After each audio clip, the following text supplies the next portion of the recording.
Okay. So, tell me about this tournament. How'd Uh, it come so this about? tournament was founded over one of my friends that passed away to a substance abuse problem that he had. I started Reeling for Recovery, the idea 3 years ago. It took me about a year to put everything together. We did our first event last year.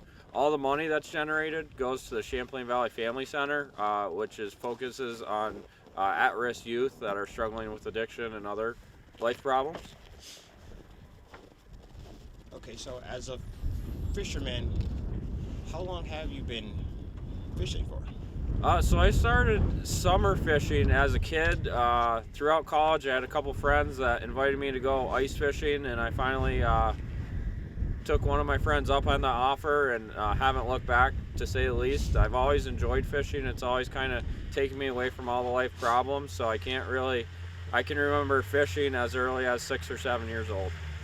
Okay, so what is your first fishing memory?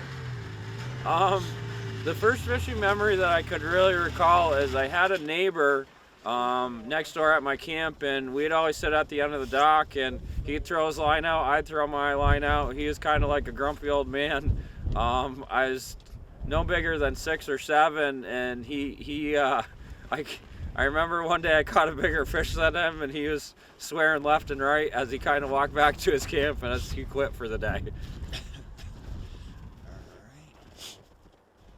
Okay, so as a fisherman, how do you think you're going to prepare the next generation to carry on our sport? I think the biggest thing is just connecting back with nature.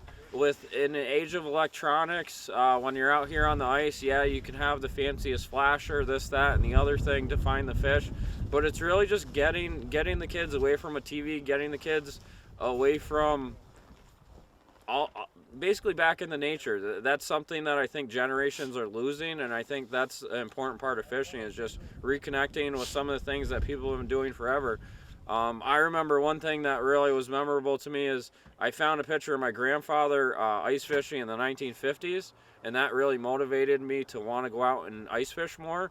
I think that's something that needs to be passed down. It's something people have been doing for a long time, even before all these fancy augers and things of that nature came out. I couldn't imagine going out into the ice and then taking either a chisel or an axe and sitting there swinging away until I was to one hole. Okay, and yeah, that'd be good.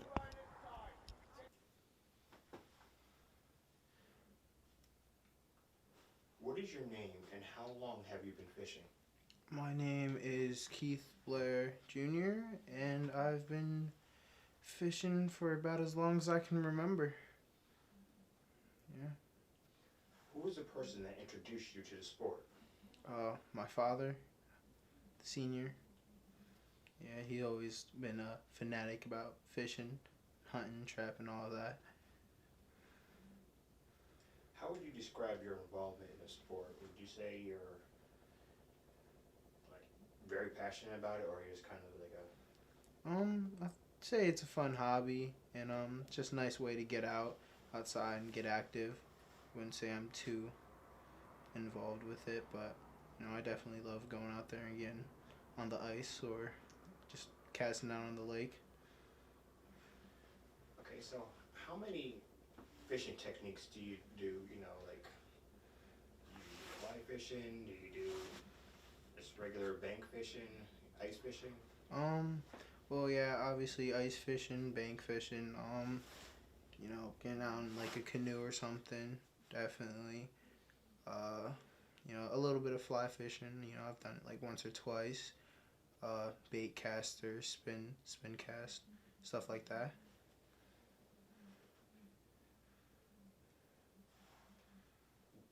Which which technique would you consider yourself an expert at? Probably spin casting. Probably, yeah, definitely that. What is your first memory of fishing? Of you fishing? The first thing I can remember about fishing is actually when I was little. I was trying to cast out, and I hooked my ear right here, and it went like halfway through my ear. Pretty painful memory. What is your proudest moment fishing? Proudest moment fishing?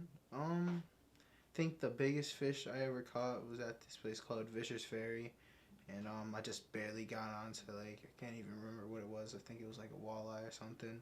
But yeah, it's pretty big, you know, decent sized fish. It's probably my proudest moment. What life lessons can a person learn from going fishing? I definitely say patience and you know, just being able to surround yourself with nature can definitely like teach you something about yourself and gives you time to think about just things going on in your life, and it's definitely a great way to get some alone time. So even though you are technically the next generation, how do you think you could pass it on to the generation after you? Um, Honestly, I don't really know. I mean, probably just trying to get them out there young and see if they like it. I mean, obviously not everyone's a fisherman, but you know, you just gotta try, see what they like, and maybe improvements on it or whatever, new techniques, like technological